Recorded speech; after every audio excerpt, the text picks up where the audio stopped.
Evening, everyone. Good to see you all. I was thinking this week, it's almost a year since we had those floods. You remember the floods? Yeah. Who was at MCC a year ago?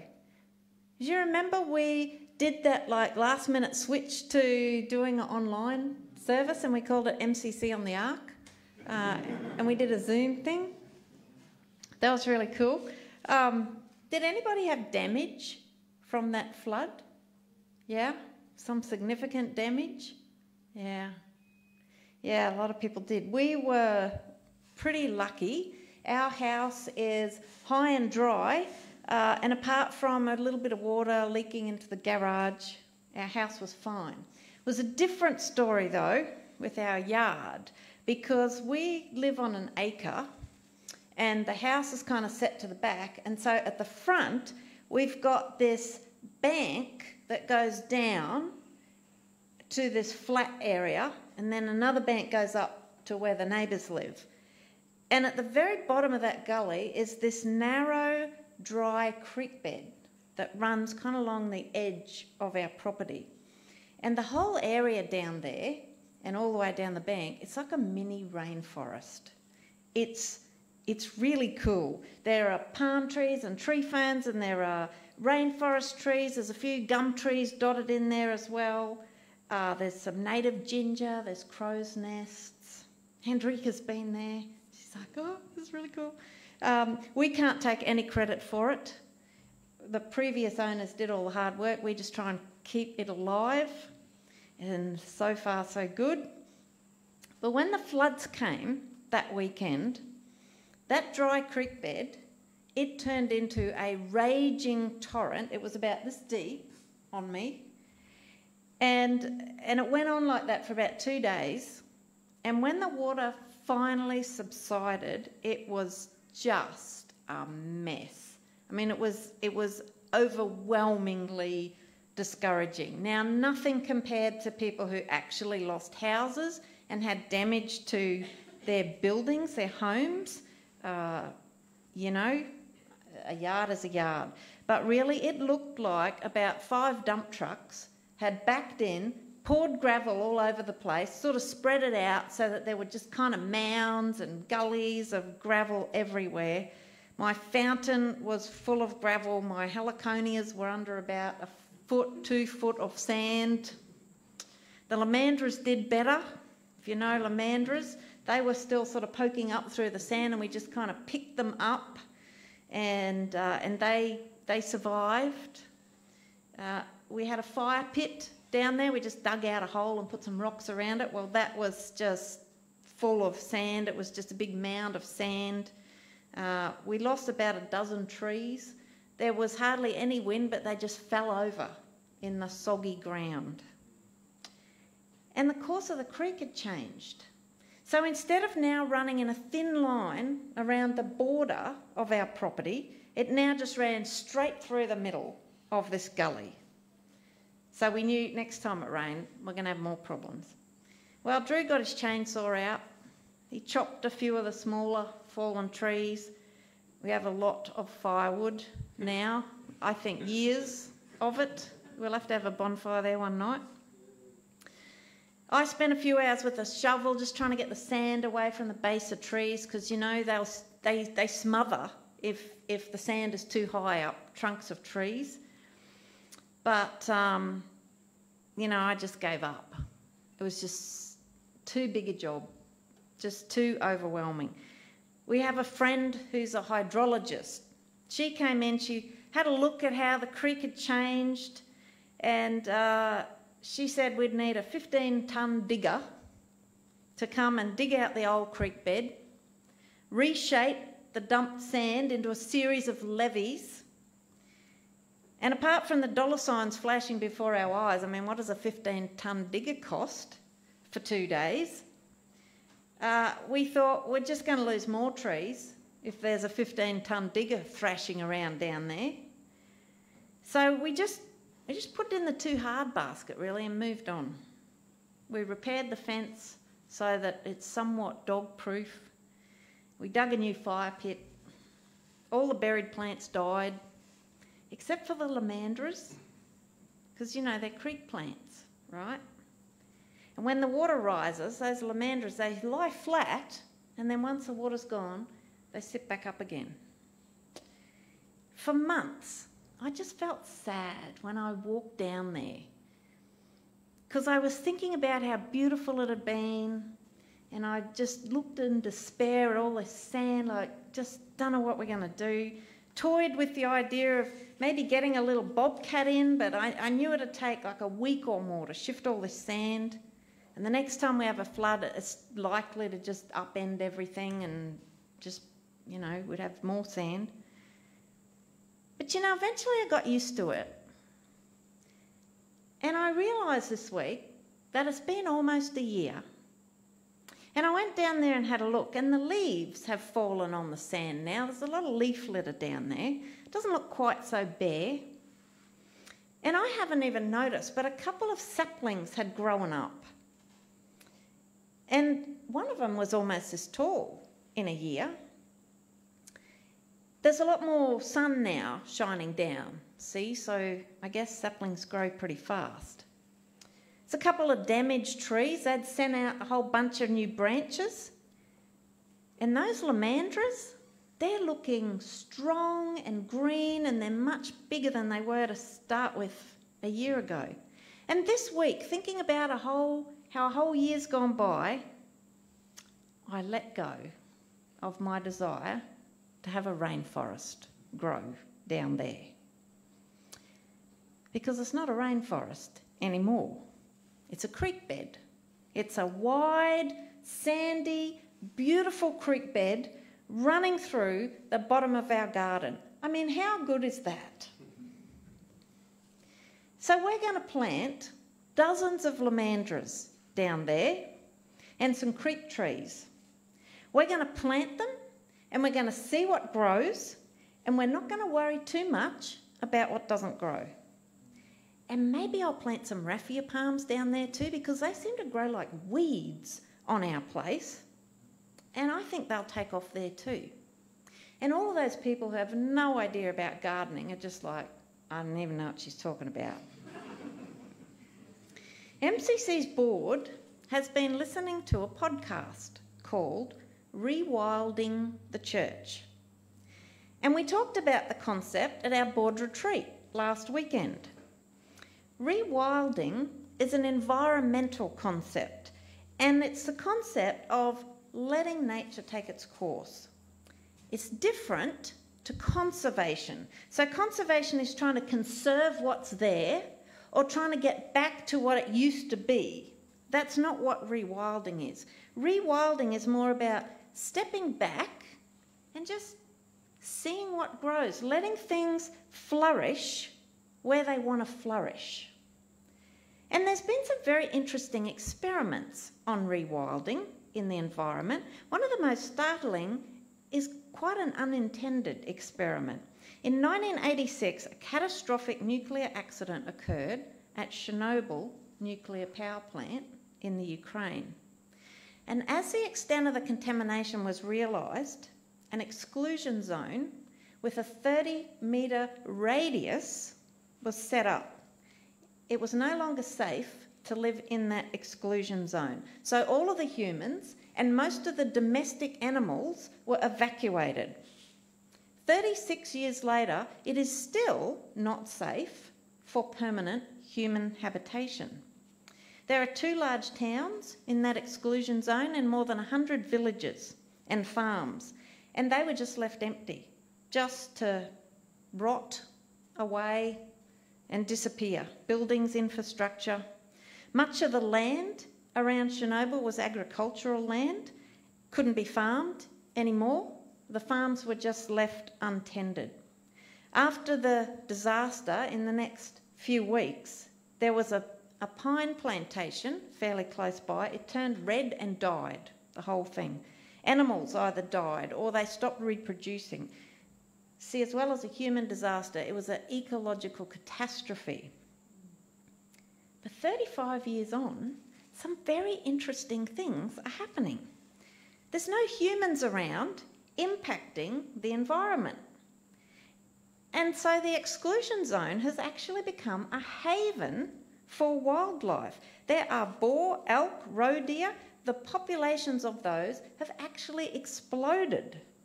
Wolf populations are 7 times higher in the exclusion zone than in the nature reserves outside of the exclusion zone. There's more than 70 rare species of plants and animals that have now been found in the exclusion zone. The pine plantations that mostly died, they've been replaced with forests of greater biodiversity and with trees that are resilient, more resilient to climate change and better able to capture and store carbon. It's blowing ecologists' minds. There's now far greater biodiversity in the exclusion zone than in either of the other 2 Ukrainian reserves outside. Ironically, human intervention seems to be more damaging to the environment than toxic radiation. See, when the natural environment is left to its own devices, it tends to flourish. An author called Steve Aylesthorpe, or something like that, has taken this environmental concept and applied it to the church. And he's written a book called Rewilding the Church, which is what our podcast was based on. And he asks, what if, instead of coming up with grand strategies and goals and preconceived structures that we then impose on the church, what if we stood back and just sort of allowed things to grow naturally? Basically, get out of the way and let the Spirit of God grow things where the Spirit of God wants to grow things. So instead of forcing the church into what we think it should be, we pay attention to what it already is, to where it's already thriving, and we tend that. So we see what's healthy, throw a bit of manure on it, maybe dig a few weeds up every now and again, and then just leave it to grow by itself. What if we let it be a creek bed instead of insisting that it has to be a rainforest? So on our board retreat, we spent some time trying to pay attention to what is emerging at MCC, what's already growing that we could throw some manure at, metaphorically speaking, of course. What's already happening that's really healthy and thriving, and how can we get out of the way and let it grow however it wants to grow? So we did a little bit of brainstorming on what we saw as the strengths of MCC. And very quickly we filled up a page. That wasn't difficult at all. And then everybody on the board got a couple of votes as to what they thought were the most significant strengths. Ahead of all of the others, way out the front, was the fact that we are an accepting and welcoming congregation. This keeps coming up over and over since I've been here. You might remember that months ago, I asked several long-standing members what they thought was great about MCC in the past and what was worth holding on to. And the overwhelming response was the sense of acceptance and affirmation that people feel when they're here. Now, I'm sure that there are times when that's not the case, because it would be a really exceptional church where every single person who walked through the door felt welcomed. But by and large, most people feel welcomed and accepted within our congregation, and that is a wonderful thing. Let's just let that grow as high as it wants to grow. It's an especially wonderful strength, I think, for a church to have, because at the very heart of the gospel is the idea that you are accepted by God just as you are. Amen. You don't have to be someone different. You don't have to do something different for God to welcome you with open arms. God accepts you exactly as you are. And that sense of welcome and acceptance within MCC is not something that we achieved with a 5-step plan and implemented with KPIs over the last few years. It just sort of emerged out of who MCC is. I think it's part of the DNA of this congregation. There were other strengths that we recognised. We realised that MCC has a very stable core of people who are in it for the long haul. Some people come and go. Some people hover around the fringe of the church, and that is absolutely fine because everyone's got their own set of commitments, things that are going on in life, history with MCC. There's no value judgment that says people who are involved at church regularly are of somehow more worth or they're better people than people who aren't. There you go, Michael. You're off the hook. But we're fortunate that we have a core of people who want to and are able to and are really capable of putting a significant portion of their time and resources into involvement at MCC. They see when things need to be done, and they do them. They put their hand up to help where help is needed. They contribute financially, they care for people, and they speak up with the very best of intentions. That's a strength. We're also a church of many talents. MCC has people who are good at singing. That's really obvious. That are good at caring, listening, baking, playing instruments, writing, performing, extending hospitality, preaching, praying, organising, making people laugh, greeting newcomers. The list just goes on and on and on. We are a congregation full of talented people. And as people find ways of doing what they're good at and what they love to do, and usually I find those two go hand in hand, things will just naturally grow and thrive. Of course, there's a few things that need to be done to keep the lights on, whether we want to do them or not. But by and large, our volunteers are doing what they enjoy doing, and that's a great thing. So rather than deciding what we should be doing as a church and beat ourselves up because, oh, well, we're not doing that, we celebrate what we can do and we just get on with doing it. We don't have much of a ministry to the homeless. We don't have a youth ministry or a children's ministry. We're not involved in overseas missions. But you know what? The biggest ministry that we have, that we're able to do, that we're very capable of doing, and that we love to do, is to be a church that's a safe haven for LGBTQ+ people who want to explore faith in God, who want to live faithfully. And there are very few churches who can or who want or who know how to do that. But we can do it standing on our heads with one hand tied behind our back, I reckon. We're just uniquely positioned in this space and we are thriving at that. We just have a constant stream of new people coming every week. I do not think that there has been a Sunday since I've been here that we haven't had at least 2 or 3 people, new people, showing up.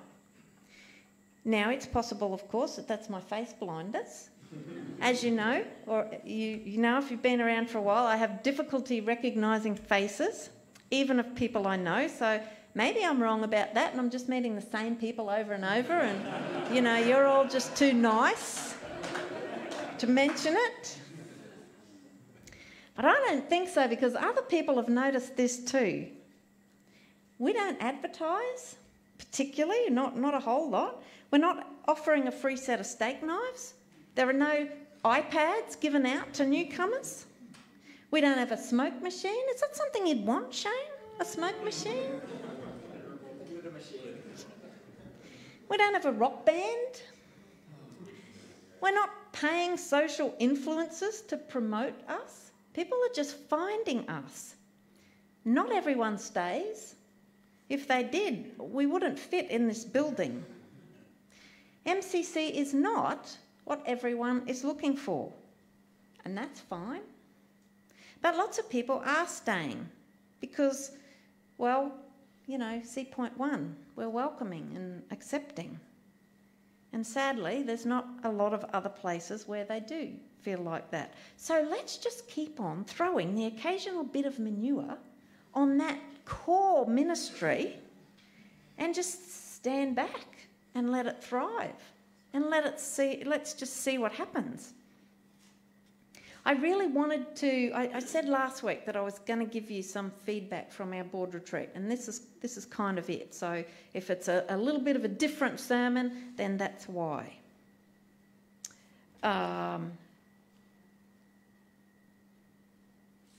Wait, where am I going now? Oh, I think, yes.